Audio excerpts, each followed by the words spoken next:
السلام علیکم۔ دور مہنگائی میں رمضان کے لیے ٹپس۔ رمضان کے مہینے میں اللہ ہمیں اپنی رحمت نوازتا ہے۔ ہمارے ملک پاکستان میں رمضان کا پورا مہینہ بڑے جوش و خروش اور عبادت کے ساتھ گزارا جاتا ہے۔ اللہ تعالیٰ سے افطار سے قبل خصوصی دعائیں کی جاتی ہے۔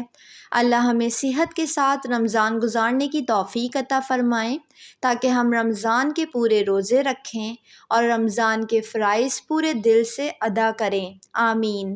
رمضان کے ذریعے جہاں ہم جنت کو پانے کی ایک بہت بہترین کوشش کر سکتے ہیں، وہیں خواتین کا کام کئی گنا زیادہ بڑھ جاتا ہے۔ سحری اور افطاری کا مکمل اہتمام کرنے سے لے کر گھر میں موجود ہر فرد کی پسندیدہ ڈش اور سب کی صحت کا خیال رکھنے کا ذمہ بھی گھر کی عورت پر ہوتا ہے۔ یہ تمام کام خواتین کی پہلی ترجیح رہتی ہے، جس کے باعث رمضان میں اس مہنگائی کے دور میں ماہانہ بجٹ بہت ہی زیادہ ہل جاتا ہے، کیونکہ نارمل مہینے میں جہاں ہفتے میں ایک دن پھل کھایا جاتا ہے، وہاں اب روزانہ کی بنیاد پر فروٹ چاٹ بنائی جاتی ہے اور فروٹس بہت ہی زیادہ مہنگے ہو چکے ہیں۔ چنا چاٹ بنانے کے لیے چنے کی قیمتیں بھی آسمانوں پر ہے، لیکن اس میں کوئی شک نہیں کہ ایک سمجھدار عورت اپنے ماہانہ بجٹ کو بہت اچھے سے مینج کر سکتی ہے اور سنبھال سکتی ہے۔ اس لیے خواتین کو چاہیے کہ گھر میں ہی رول سموسے بنا لیں۔ باہر سے لائے گئے رول سموسے کافی مہنگے پڑتے ہیں۔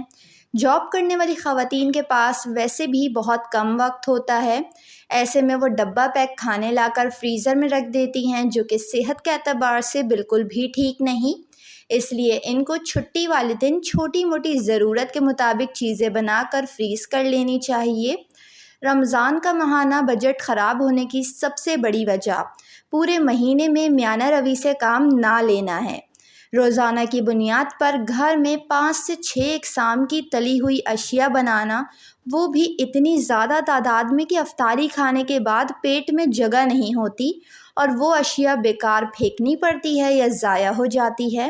اس لیے ہمیشہ 1 یا 2 دن چھوڑ کر میانہ روی کے ساتھ گھر میں تلی ہوئی اشیاء بنائیں۔ تیل بھی بہت زیادہ مہنگا ہے۔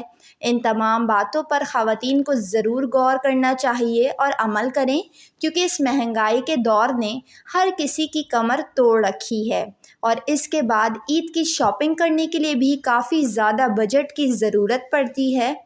رمضان رحمتوں کا مہینہ ہے۔ کھانے پینے سے ہٹ کر عبادت کی طرف متوجہ ہوں اور افطاری میں کھجور اور شربت کے ساتھ عام دنوں میں پکنے والا کھانا کھائیں۔